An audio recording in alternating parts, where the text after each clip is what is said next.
Hello, this is Susan Avery at My Purchasing Center. I'm at the ISM conference in Baltimore this week with David Bush, CEO of Iasta.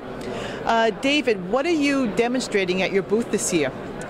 Well, we're showing a lot around strategic sourcing technologies and software, but more importantly, the trends that we're picking up on in our new releases around business intelligence, but with a sourcing data and procurement data angle. So that's trying to tackle the challenges that people have with data management mostly. Great. And what are some of those challenges? What are people who come to your booth telling you they're having problems with? Well, there's still a lot of manual process behind data and how procurement gets a hold of, goes after their objectives. And so we try to solve that problem through automation, taking proprietary data out of our sourcing applications, out of their systems, third-party data, combining it into really a visualization of intelligence and building their knowledge base internally, but doing it through an automated process so that all those things that they do internally are done more rapidly and at a better level.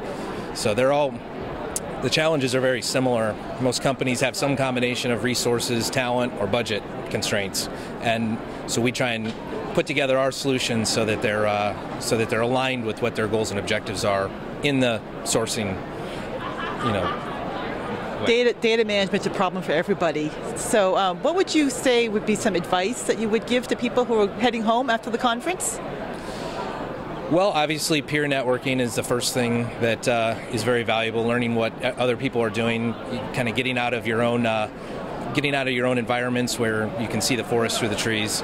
So that's where these are very helpful to hear what other people are doing and those benchmarks for best in class. So what we see is all procurement departments are going through some maturity model, maturity evolution.